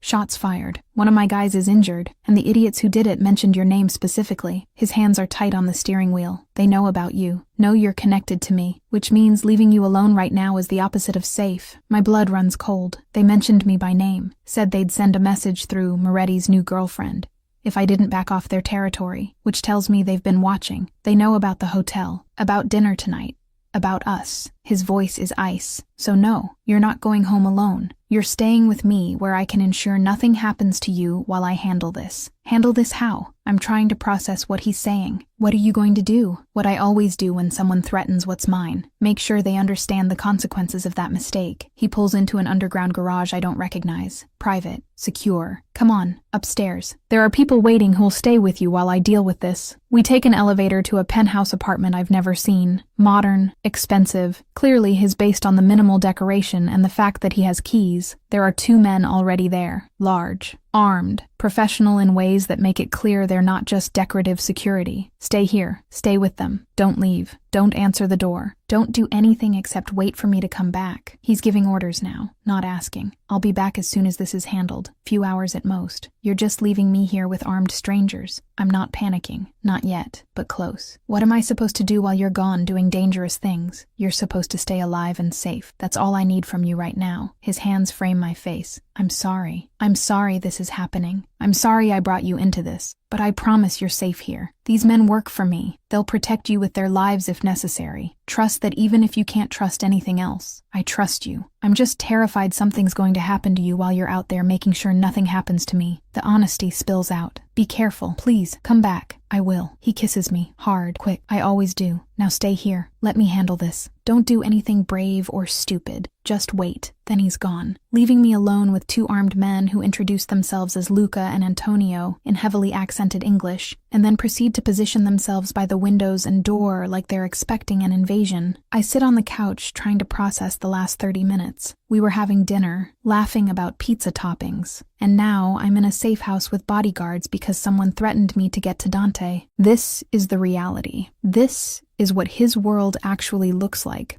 when it stops being theoretical danger and becomes concrete threat. And I'm sitting here waiting to find out if the man I'm dating is going to come back, or if I'm about to learn exactly how violent his crisis management techniques actually are. 3 hours pass, each one slower than the last. Luca makes coffee, I don't drink. Antonio checks his phone constantly. Neither of them talks to me beyond basic courtesies. They're professionals. This is a job. I'm a package they're guarding until pickup. My phone rings at 11 p.m. Unknown number. I almost don't answer. Do anyway because sitting here in silence is driving me crazy. Hello? Miss Rossi. Male voice. Unfamiliar. Accent I can't place. We need to talk about your boyfriend. Every nerve in my body goes on alert. Who is this? Someone who wants to help you understand what you've gotten yourself into. Dante Moretti isn't who you think he is. He's dangerous. violent, responsible for things that would horrify you if you knew the details, and now you're a target because of him. We can offer protection, get you out safely, away from his world before you become collateral damage. You're the ones who threatened me. Not a question. Statement. You're trying to use me to get to him. And now you're calling trying to what? Convince me to betray him. We're trying to save your life. He won't. He'll use you until you're no longer useful, and then you'll be disposed of like everyone else who gets close to him. That's what he does. That's who he is. The voice is reasonable, calm, like he's explaining simple facts. We have proof. Documentation of his operations, evidence of things he's done that would make you sick. We can show you, help you escape before it's too late. Let me be very clear about something. My voice is steady despite the fear coursing through me. I'm not interested in your proof or your protection or anything else you're selling. You threatened me. You put me in danger. You think calling and trying to manipulate me into doubting him is going to work. You don't know me at all. You're making a mistake. The voice hardens. He's going to get you killed. If not today, then eventually. That's the price of being with someone like him. You become liability, and he eliminates liabilities. Then I guess I'll take my chances. I hang up, hands shaking. Luca is beside me immediately. Who was that? Someone trying to convince me Dante's going to get me killed, and I should accept their protection instead. I'm staring at my phone. They have proof, apparently. Documentation. Want me to see evidence of what he's done. They're trying to divide you. Classic manipulation tactic. Make you doubt him. Make you vulnerable to their influence. Luca's voice is professional. Don't engage. Don't respond. Tell Dante when he returns. Let him handle it. Tell me what? Dante's voice from the doorway makes me jump. He's back, covered in blood that I really hope isn't his, looking lethal and exhausted and alive. You're bleeding. I'm moving toward him before my brain catches up. Are you hurt? Do you need a hospital? Not my blood. I'm fine. What happened? He's looking between me and Luca. What do I need to handle? Someone called.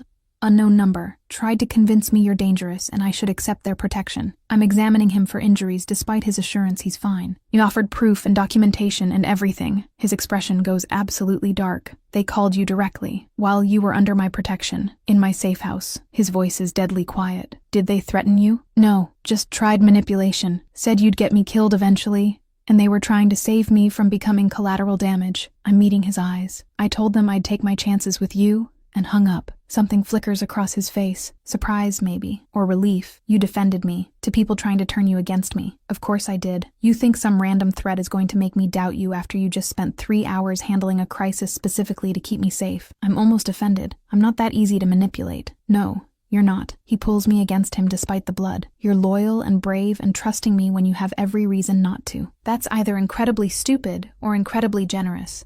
And I can't decide which. Probably both. I've been told I have terrible judgment about dangerous men. I'm wrapping my arms around him, not caring about the blood, just needing to confirm he's actually here and intact. Did you handle it? The situation? Handled. Message delivered. Won't be an issue again. His voice is flat. Final. The people who threatened you understand now that touching you has consequences they're not willing to face. You're safe. This is over. What does handled mean? What did you do? I need to know. Need to understand what level of violence he's capable of. Nothing you need details about. Just know that the threat is neutralized and you're protected. He's pulling back, looking at me with something intense in his expression. I lost control tonight. Completely. Someone said your name is a threat, and I stopped being rational. The Empire saw. My people saw. Everyone knows now that you're the weakness. The point where I stop being calculated and become something else entirely. Is that a problem? I'm searching his face. It's a reality we'll have to navigate, but right now I don't care. Right now I'm just relieved you're safe and still here and didn't run the moment things got dangerous. His forehead touches mine. I'm sorry for bringing this into your life, for making you a target, for all of it. I'm not sorry. I'm terrified, but not sorry. There's a difference. I'm holding his face. Now go shower. You're covered in blood. Then we're going to talk about what comes next,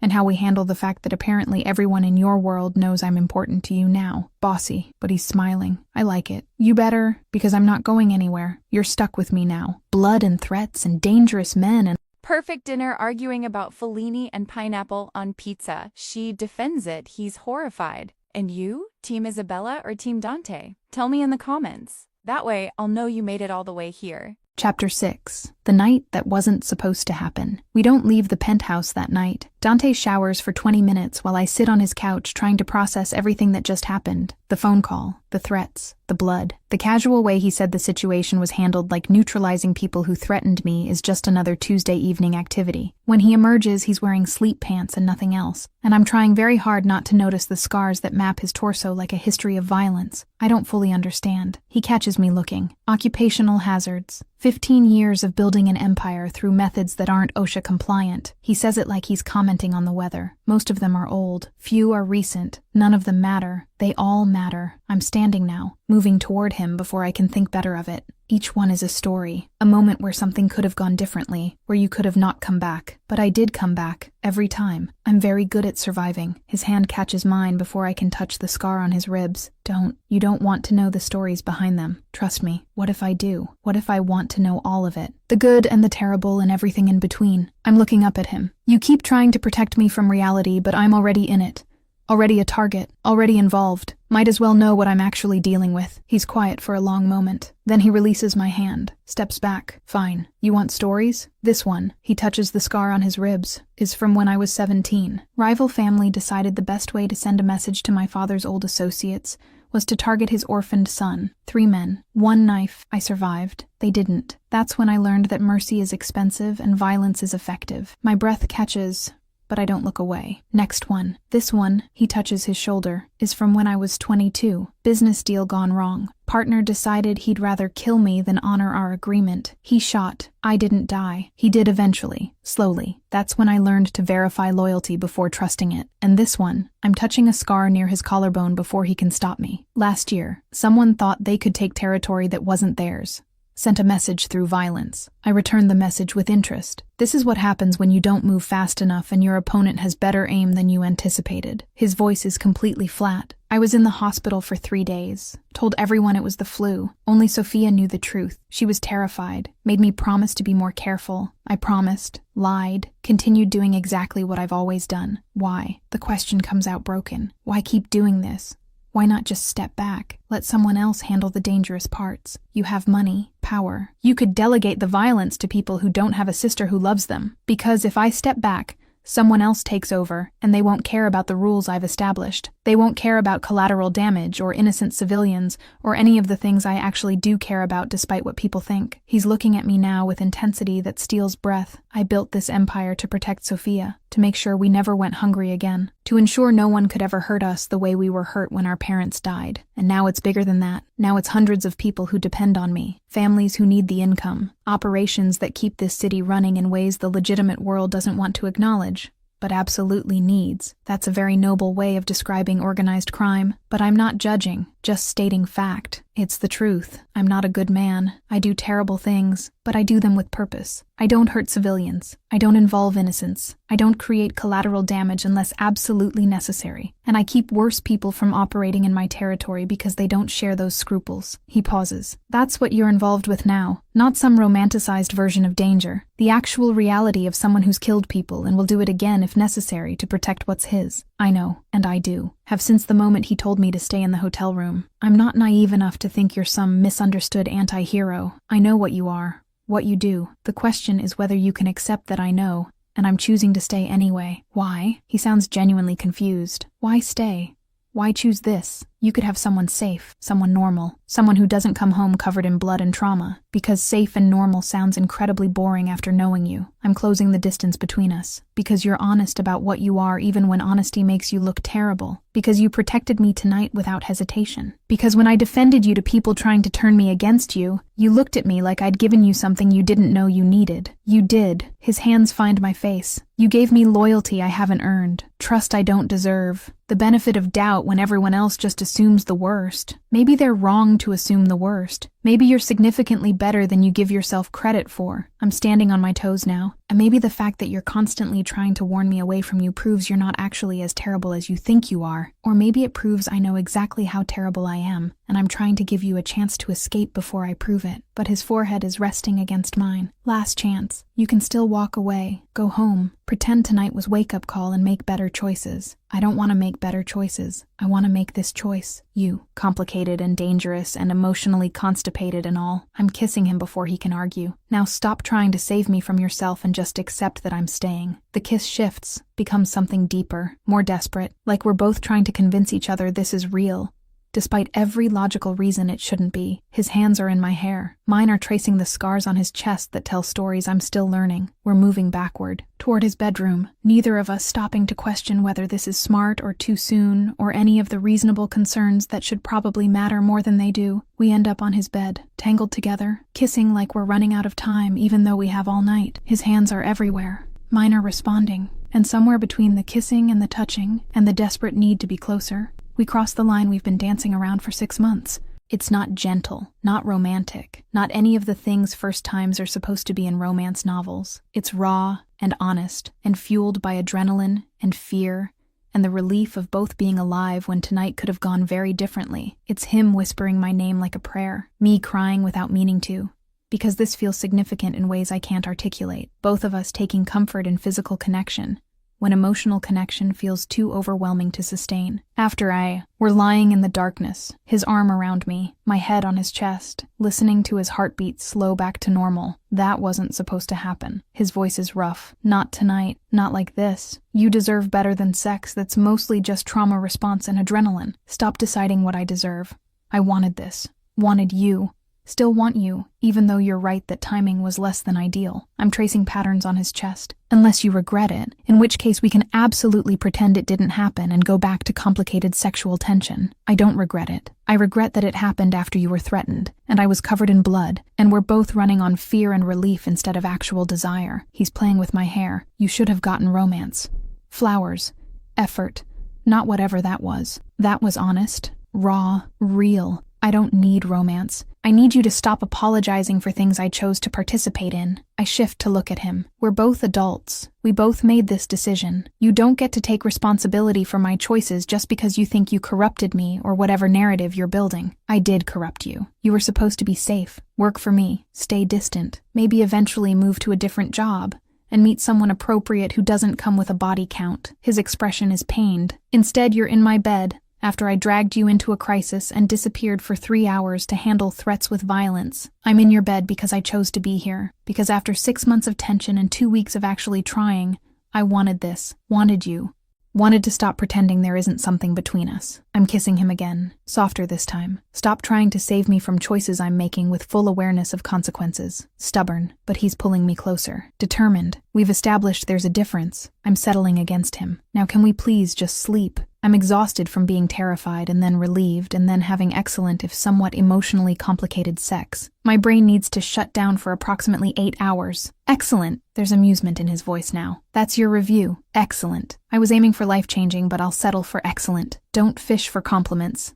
It's unbecoming, but I'm smiling. Fine. It was excellent and life-changing and better than I've been imagining for 6 months. Happy. Very. He's kissing the top of my head. Now sleep. Tomorrow we figure out what this means and how to navigate the fact that everyone knows you're important to me now. But tonight we just rest. I'm drifting off when he speaks again. Quiet. Almost too quiet to hear. I'm falling in love with you. Probably have been since the hotel. Maybe before. I don't know when it started, but I know it's happening and I can't stop it even though I should. I'm too tired to open my eyes. Too exhausted to form coherent response. But I manage. Good. Because I'm falling too.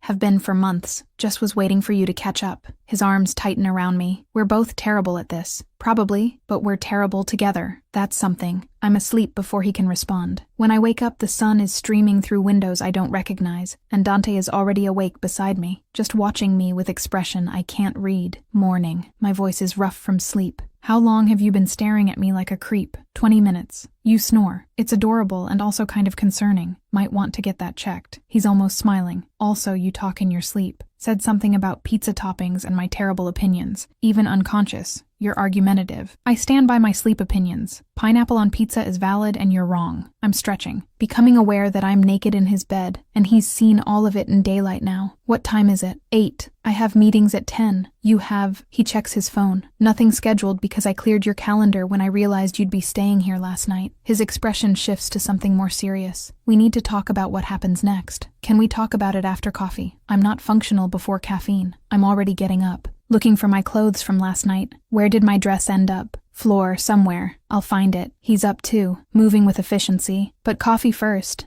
Then conversation about security measures and how we handle you being publicly connected to me now. Then probably more difficult conversations about boundaries and expectations and all the things we should have discussed before sleeping together. Sounds like a delightful morning. Can't wait. But I'm not being sarcastic, just honest. Dante? Yes. He's pulling on pants, still shirtless, still distractingly attractive even when discussing logistics. Thank you for last night, for protecting me, for being honest about the scars and the stories, for not being weird about what happened after. I'm wrapping a sheet around myself. I know this is complicated. I know we probably moved too fast, but I don't regret it. Neither do I. He crosses to me, kisses me properly. Now go shower. Use whatever you need. I'll make coffee and find your dress, and try to figure out how to tell your brother that I'm sleeping with his sister without him killing me. You're telling Marco. My eyes go wide. That's a terrible idea. He'll absolutely try to kill you. He'll find out eventually. Better he hears it from me than from someone else. Dante looks resigned. Besides, he's my best friend. I owe him honesty, even if that honesty results in violence directed at my face. Your funeral, but I'm kissing him again. For the record, if he does kill you, I'll be very upset, so try to avoid that. Noted. We'll attempt to survive conversation with your brother. No promises, though. He's very protective, and I just deflowered his baby sister. I wasn't a virgin, and I'm 26. Hardly a baby. I'm rolling my eyes. But yes, he's protective. Good luck with that. I shower in his bathroom that's bigger than my entire bedroom. Use his products that smell like him. Wrap myself in his robe because I still can't find my dress. When I emerge, he's on the phone speaking rapid Italian, with expression that suggests the conversation isn't pleasant.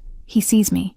Expression softens fractionally. Says something else in Italian. Hangs up. My Marco knows. He delivers this news with same tone someone might use to announce incoming meteor strike. Someone told him, I brought you here last night. He's on his way over. Very angry. Possibly armed. We have approximately 15 minutes to prepare for that conversation. Someone told him, I'm processing this. Who? One of my men. Apparently loyalty extends only so far before family obligation overrides it. Antonio is Marco's cousin. He called him last night to warn him his sister was in danger. Marco spent the whole night thinking you were in actual danger, instead of just staying at my place voluntarily. Dante looks pained. So he's coming here, thinking I failed to protect you adequately. He's going to be even more upset when he realizes I protected you fine, but also slept with you. This is going to be a disaster. I'm looking around frantically. Where is my dress? I can't face my brother wearing your robe. He'll know immediately. He's going to know regardless. We're terrible liars, and he's very perceptive. Dante finds my dress, hands it to me. Get dressed. I'll make more coffee. We'll both try not to die when he gets here. I'm dressed and caffeinated when the pounding starts on the door. Dante looks at me. I look at him. We're both clearly wondering if there's a reality where this conversation doesn't end in violence. He opens the door. Marco storms in, sees me,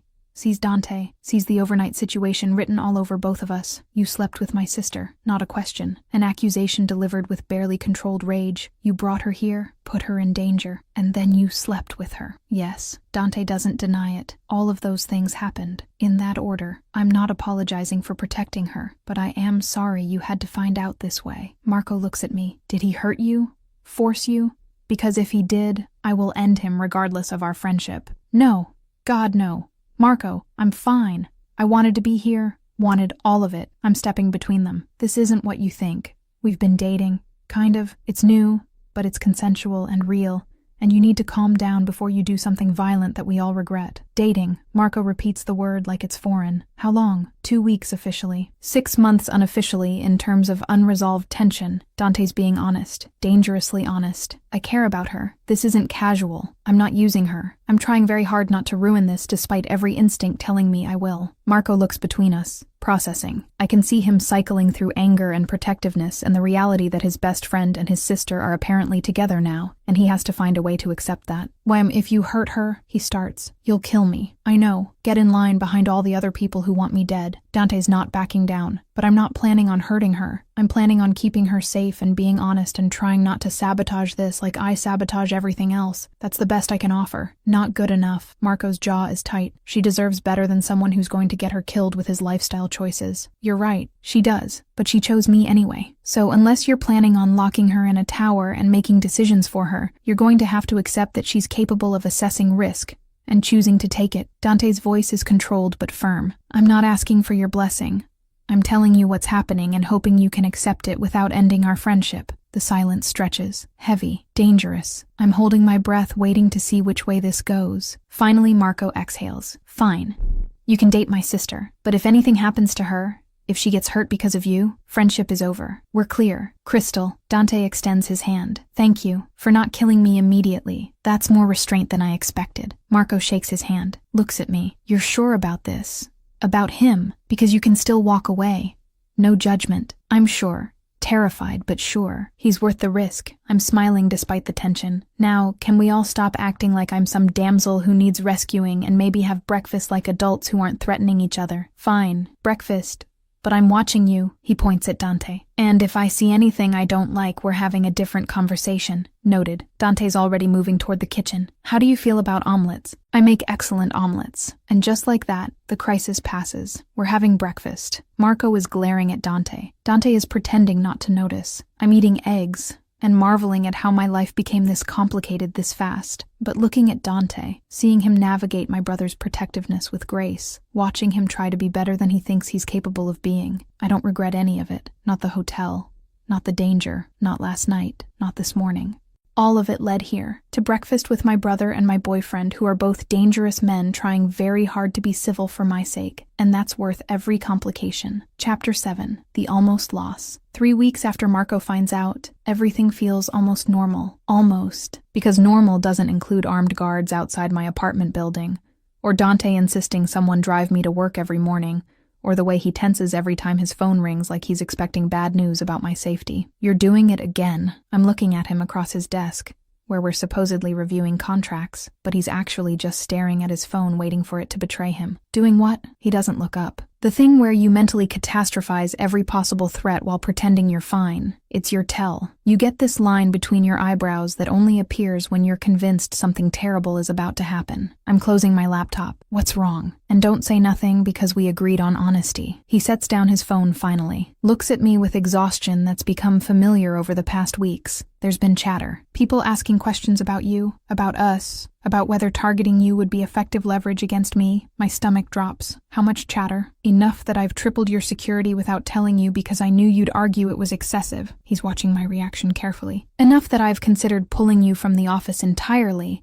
and keeping you somewhere safe until the threats pass. You can't just lock me away every time someone mentions my name. I'm trying to stay calm even though fear is creeping up my spine. That's not sustainable. That's not a life. It's better than the alternative. His voice is hard. I've seen what happens when people I care about become targets. I'm not letting that happen to you. You don't get to make that choice for me. I'm standing now. I appreciate the protection. I understand the concern. But I'm not going to live in a cage because you're afraid of what might happen. It's not might happen. It's when it happens. He's standing too. This world doesn't do hypotheticals. It does consequences. And I will not lose you because I failed to take threats seriously enough. So what's your plan? Keep me locked up forever. Never let me leave your sight. Build a fortress around me and call it love. I'm getting angry now. That's not protection. That's possession. Call it whatever you want. You'll be alive. That's all that matters. His expression is absolute. I've made arrangements. Starting Monday, you're working from home. Remote access to everything you need. No more coming to the office. Absolutely not. I'm furious now. You don't get to make unilateral decisions about my life. We're supposed to be partners. That means discussing things, not you deciding what's best and expecting me to comply. This isn't a discussion. This is me keeping you safe using whatever means necessary. His voice rises slightly, rare loss of control. You don't understand what these people are capable of, what they'll do to send a message. I do. And I'm not taking chances with your life to preserve your sense of independence. My sense of independence is who I am. You can't just strip that away because you're afraid. I'm gathering my things. I need space, need to think. I'm going home. No, you're not. You're staying here where I can protect you. He's moving toward the door like he's going to physically prevent me from leaving. Get out of my way. My voice is ice. I'm leaving. You can send your guards. You can follow me. You can do whatever you need to do, but you're not keeping me here against my will. Something flickers in his expression. Hurt, maybe. Or recognition that he's crossed a line. He steps aside. Fine. Go, but Luca drives you, and he stays outside your building. Non-negotiable. Fine. I'm already moving past him. I'll see you tomorrow. Maybe. If I decide I can work for someone who thinks controlling me equals protecting me, I leave before he can respond. Take the elevator down with Luca following silently. Get in the car. Stare out the window trying to process what just happened. And whether I'm being unreasonable for wanting autonomy, or if he's being unreasonable for trying to take it away. My phone rings. Dante. I decline. It rings again. Decline again. Third time I answer. What? I'm sorry. I'm handling this badly. I'm terrified. and that's making me controlling. And I know that's not okay, but I don't know how else to keep you safe. He sounds wrecked. Please don't leave. Don't walk away from this. I'll figure out how to balance protection with respecting your autonomy. Just don't give up on me yet. I'm not giving up on you. I'm giving us both space to calm down before we say things we can't take back. My voice softened slightly. I understand you're scared, but you can't let that fear turn into control. That's not love. That's not partnership. That's just you making decisions based on worst-case scenarios instead of trusting me to navigate risk. I don't trust the world to leave you alone. That's different. He's quiet for a moment. Come back, please. We'll figure this out together. I'll try to be less controlling. You try to understand why I'm terrified. We'll find middle ground. Tomorrow, I'm firm. Tonight, I need space. Need to think about whether I can actually do this long-term, or if the cost of being with you is too high. The silence that follows is suffocating. You're thinking about leaving. I'm thinking about whether staying is sustainable, when every day brings new threats and new restrictions, and new reasons for you to build walls around me. The honesty hurts. I love you, but I don't know if love is enough when the price is my entire life changing to accommodate your fear. I love you too. That's why I'm terrified. His voice breaks. But you're right. I can't cage you, can't control you, can't make unilateral decisions and expect you to accept them. I'll do better. I promise. Okay, I'm exhausted. Tomorrow we talk. Figure out actual sustainable solutions. But tonight, I just need quiet. Tomorrow, he agrees. I love you. Be safe. Love you too. I hang up before the tears start. Luca drives me home in silence. Parks outside my building. I go upstairs to my apartment that feels empty and cold and nothing like the home I've been building with Dante over the past weeks. I'm making tea when my phone buzzes. Unknown number. My heart races, but I open it anyway. You should listen to him. The threats are real. More real than he's telling you. If you stay with him, you become permanent target. Leave now while you still can. A friend, I stare at the message. Delete it. Try to forget it. Can't. Someone knows my number. Knows about the threats. Knows enough to warn me. That should terrify me. Instead, it just makes me angry. Angry that my life has become this. Angry that loving Dante means constant fear. Angry that I have to choose between autonomy and safety. I'm still angry when I fall asleep on my couch, still fully dressed. The call comes at 3 a.m. Marco, which is never good. Gia. Where are you? He sounds panicked. Home. Asleep. Why? I'm awake now. Fear flooding my system. Stay there. Lock the doors.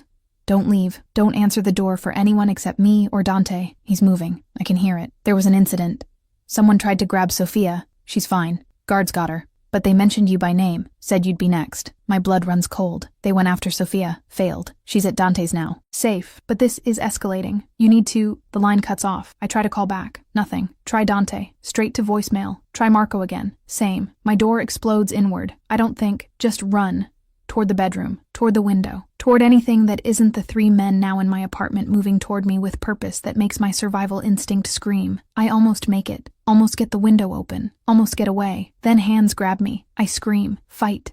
Knee someone. Claw at someone else. But there are 3 of them and 1 of me, and they're trained for this while I'm just terrified and desperate. Something hits me. Hard. Everything goes dark. I wake up in a car. Moving fast, hands zip-tied, head pounding, 3 men in the front seat speaking in language I don't understand. This is real. This is happening. This is exactly what Dante was afraid of, and I told him he was being controlling, and now I'm being transported somewhere by people who mentioned Sophia and me, and probably plan to use us as leverage. My phone is gone. My apartment is behind us. I don't know where we're going. I'm trying very hard not to panic when the car swerves violently, crashes into something, metal screaming, glass shattering.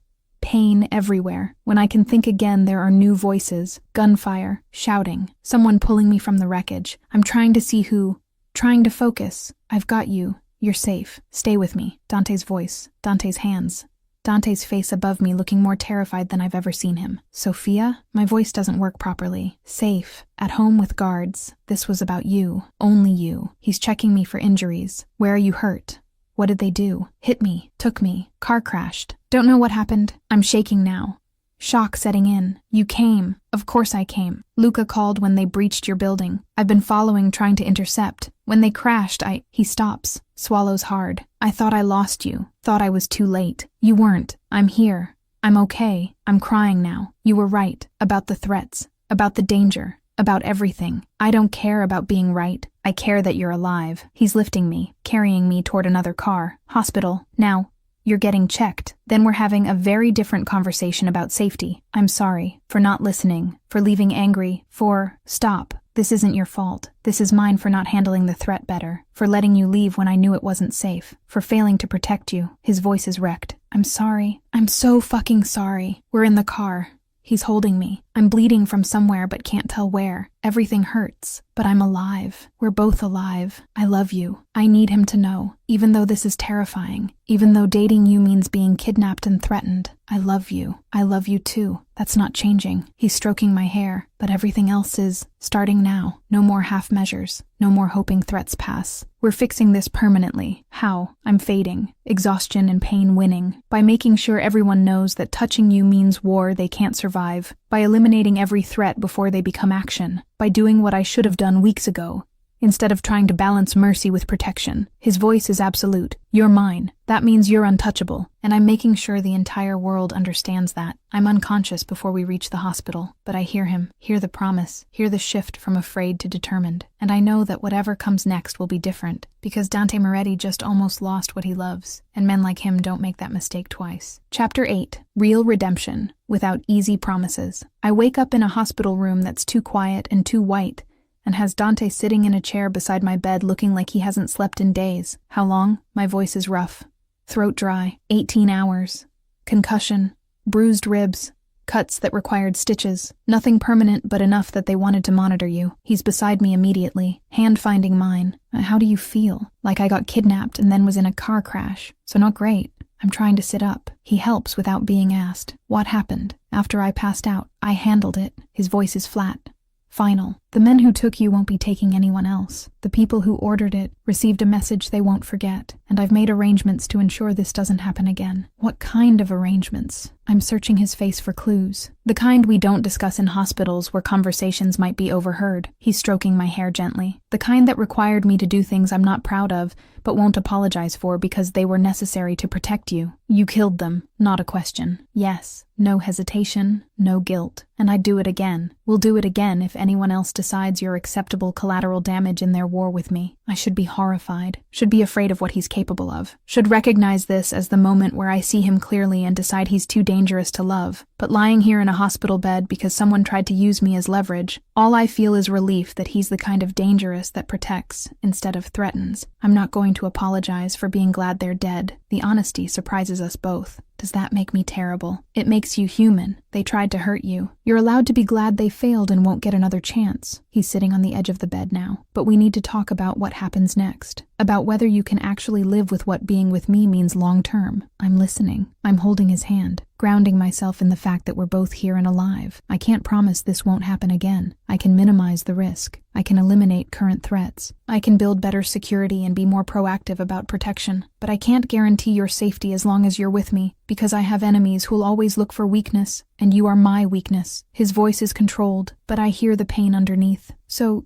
you need to decide if that's a price you're willing to pay, because I won't blame you if it's not. Won't fight you if you decide to walk away. I'll just make sure you're protected while you build a life that doesn't include me. You'd let me go. I'm studying his expression. Just like that. Even though you love me, especially because I love you. I won't keep you in a situation that's destroying you just because I'm selfish enough to want you close. You deserve safety, peace, a life that doesn't involve armed guards and hospital visits and constant fear. He's looking away now. I can give you a lot of things, but I can't give you normal. Can't give you safe. Can't give you the kind of simple happiness you'd have with someone who doesn't come with a body count and enemies. You're right. You can't give me normal or simple. I'm pulling his face back toward me. But you can give me honesty. You can give me protection that's not possession. You can give me a partner who's willing to fight for us while also respecting that I'm not a thing to be controlled. Can you do that? Can you actually balance keeping me safe with letting me have autonomy? I can try. I won't be perfect at it. I'll default to controlling when I'm scared. I'll make unilateral decisions sometimes because my instinct is to act first and discuss later. But I can try to check those instincts. Try to communicate instead of commanding. Try to trust you to navigate risk instead of eliminating all risk before you encounter it. He's holding my face now. If you stay, I promise to try. I promise to stop running when things get hard. I promise to stop using fear as excuse to push you away or lock you down. That's not much, but it's all I can honestly offer. What about the other women? The question comes out before I can stop it. The ones you used to sleep with to prove you didn't care. Are you done with that? Haven't touched anyone else since the hotel. Since the moment I admitted I wanted you. Using other people to punish myself for caring about you was cruel to everyone involved.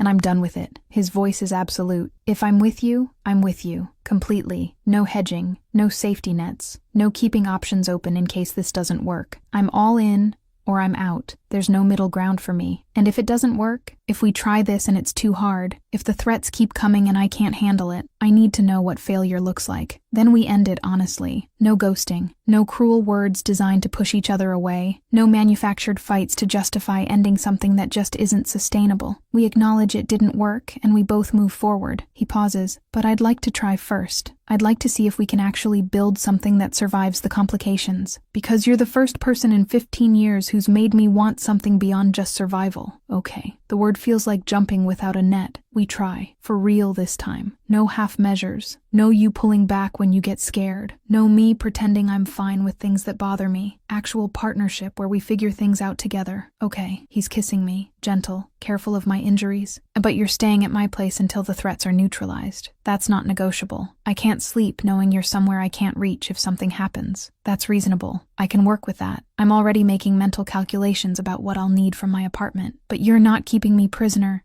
I still work. Still see friends. Still live my life, just with better security and from a more defensible location. Agreed. Security? Yes. Prison, no. You have my word. He's stroking my hair again. Sophia wants to visit. She's been camped outside waiting to make sure you're okay. Can I let her in or do you need more time? Let her in. I should probably apologize for almost getting kidnapped because of my connection to your family. I'm trying to sit up more, wincing at the pain in my ribs. You're not apologizing for being targeted by people who made terrible choices. That's not your fault. He's already moving toward the door. I'll get her. Be right back. Sophia enters like a hurricane, all concern and guilt and relief. Oh my God, you're awake.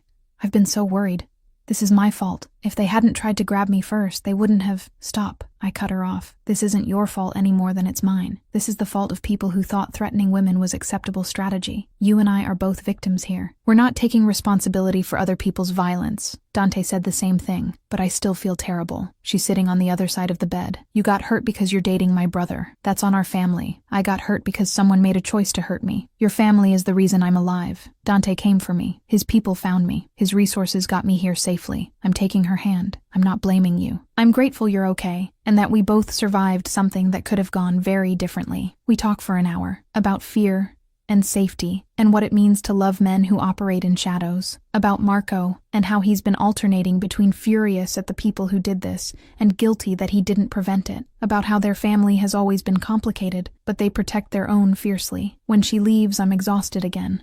Dante returns with Doctor, who clears me to go home tomorrow if I rest tonight. Home, meaning his place, meaning the penthouse with the security and the armed guards, and the safety measures that feel less like overkill now that I've experienced exactly why they're necessary. That night, Dante sleeps in the hospital chair again. Won't let me convince him to go home and rest. Just sits there watching me like he's afraid I'll disappear if he looks away. You need to sleep. I tell him around midnight. Actual sleep, not vigilant watching. Can't. Every time I close my eyes, I see that car, see you inside it, see all the ways this could have ended that aren't you alive and talking to me. His voice is raw. I almost lost you. I almost failed to protect you. I can't unsee that. But you didn't fail. You saved me. You were there when I needed you. I'm reaching for his hand. You can't spend the rest of our relationship punishing yourself for something that didn't happen. I'm here. I'm okay. We survived. This time. What about next time? What about the threat I don't see coming? What about the day when I'm not fast enough or smart enough or violent enough to keep you safe? He's spiraling. I can hear it. Then we deal with that when it happens. But we can't live every day preparing for worst-case scenarios. That's not living. That's just existing in fear. I'm pulling him toward the bed. Come here. Lie down. Hold me. Let yourself believe that we're both safe right now in this moment. He does, carefully, positioning himself so he's not touching my injuries, but still close enough that I can feel him. His arm comes around me, his breath warm against my hair, and slowly, I feel the tension leave his body as exhaustion wins. I love you. He whispers it, more than I thought I was capable of. More than is probably smart given what I am and what I do. But I love you, and I'm choosing you, and I'm going to do everything in my power to make sure we both survive this. I love you too. Enough to stay, despite the fear. Enough to trust you to protect me while also letting me live. Enough to build something real even when real is complicated. I'm already falling asleep. Now sleep. Tomorrow we go home and figure out what our life actually looks like. He sleeps, finally, and I drift off listening to his heartbeat and thinking about what comes next. 6 months later, I'm sitting in Dante's office reviewing contracts when Marco walks in unannounced. "You're still here." He says it like he's surprised. Still with him. Still choosing this life. Still here. Still choosing him. Still navigating complications but making it work. I'm smiling at my brother's concern. "Why? You hoping I'd come to my senses and leave. Hoping you're happy. That's all I've ever wanted." He sits across from me. "And you look happy. Terrified sometimes, but happy. So I guess he's doing something right. He's doing a lot right. Also doing some things wrong, but we're communicating about it and adjusting. I'm being honest. It's not perfect, but it's real, and that's worth more than perfect." "Good." Marco stands. "Tell him I said if he hurts you, I'll still kill him. But also tell him thank you for keeping you safe, for loving you enough to let you choose, for being better than I thought he was capable of being. Tell him yourself. He's in a meeting, but he'll be back in an hour. I'm already turning back to my work. And Marco, thank you for accepting this, for trusting me to know what I'm choosing. You're my sister. I'll always worry, but I trust your judgment." He's at the door. "Even when that judgment involves dating my best friend who's a dangerous criminal." He leaves. I'm laughing, because that's exactly what my life has become. Dating a dangerous criminal, navigating threats and security and a world that operates in shadows, and somehow being happier than I've been in years. Dante returns an hour later, sees me working.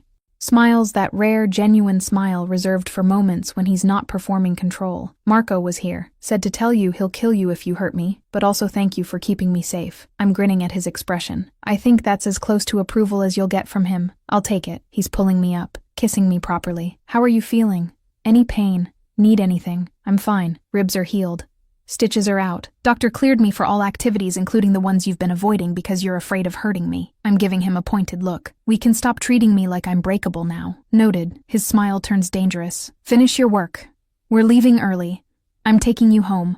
And I'm proving definitively that I no longer think you're breakable, bossy, but I'm already saving my files. You like it?" He's right.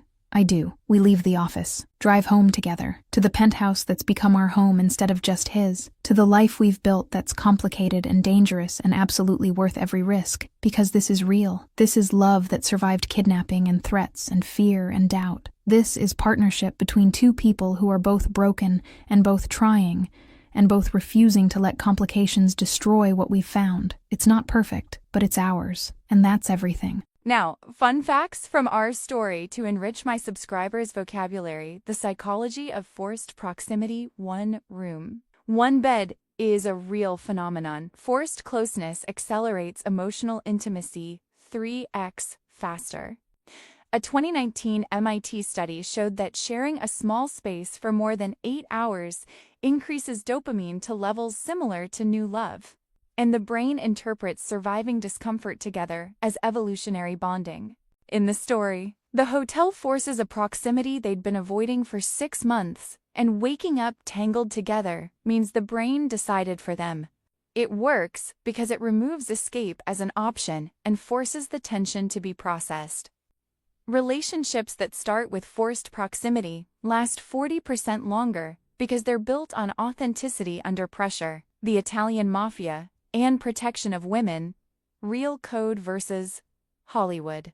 Real Cosa Nostra code. Women and children of the family are untouchable. Violating this is equivalent to an automatic death sentence. No trial.